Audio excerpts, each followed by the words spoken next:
कुछ बातें वाकई में बड़ी ही पेचीदा होती हैं, जिनका अंत्योदय की पंक्ति में खड़े आखिरी व्यक्ति से भी लेना देना है। किसी भी लोकतांत्रिक राष्ट्र के लिए उसके मूल्य उसके लिए सबसे सर्वोपरि हैं, होनी भी चाहिए। लेकिन मौजूदा वक्त में भारत में तैरती खबरें लोकतंत्र की हत्या करने के जैसी लग रही हैं। मन विक्षिप्त है। सवाल है कि अगर ऐसा ही सब कुछ चलता रहा तो देश का भोला भाला इंसान आखिरकार किस पर भरोसा करेगा?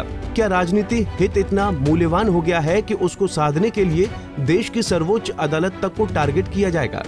न्याय के 600 पैरोकारों को ऐसा क्यों लग रहा है कि देश का न्यायिक तंत्र खतरे में है? क्यों एक साथ इतने ज्यादा वकीलों ने सीजेआई डीवाई चंद्रचूड़ को खास खत लिखा? एक नजरिया ये भी है कि एक इंसान की बात पर शक किया जा सकता है, 10 इंसानों की बातों पर संदेह किया जा सकता है, लेकिन जब 600 लोग एक साथ एक ही सुर में एक ही बात कहें तो वो वाकई में वो बहुत ही विचारणीय हो जाती है।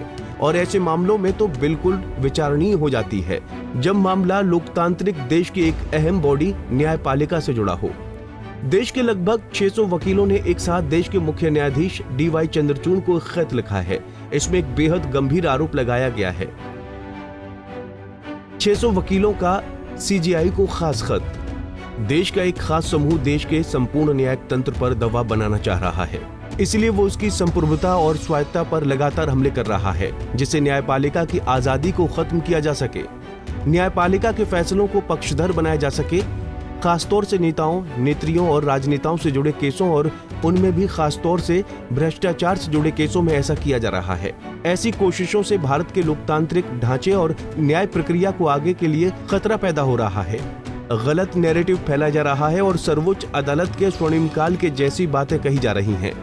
कोशिश की जाती है कि मौजूदा मामलों में चल रही कार्यवाहियों को कम से कम दिखाया जाए और उन पर जनता के भरोसे को कम कर दिया जाए।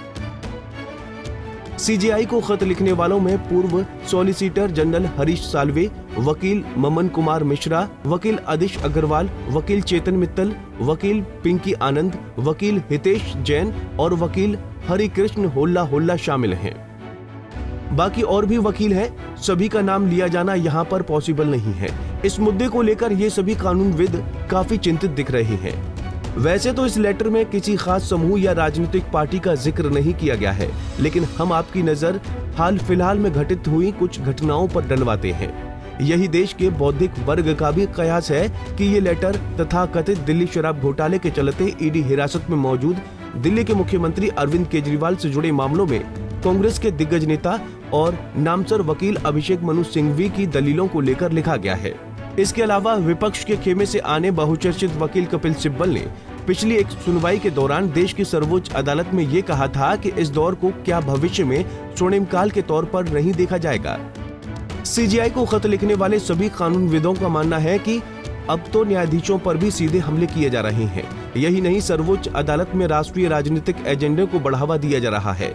ऐसा व्यवहार किया जा रहा है कि जैसे वो ही मेरा हाईवे है। सभी वकीलों का मत है कि जब किसी नेता को भ्रष्टाचार के मामलों में बचाने के लिए दलीलें दी जाती हैं तो उस वक्त सीधे न्यायिक तंत्र पर ही सवाल उठाए जाते हैं, जो कि अच्छी बात नहीं है। इसके अलावा देश के न्यायिक पदों पर नियुक्तियों को लेकर भी सवाल उठाए जा रहे हैं। ये मुद्दा ऐसे समय में उभर कर सामने आया है जब देश भर में लोकसभा चुनाव की तैयारियों का जोर है। इस वजह से राष्ट्रीय राजनीति भी इस मुद्दे में पूरी तरह घुली दिखी।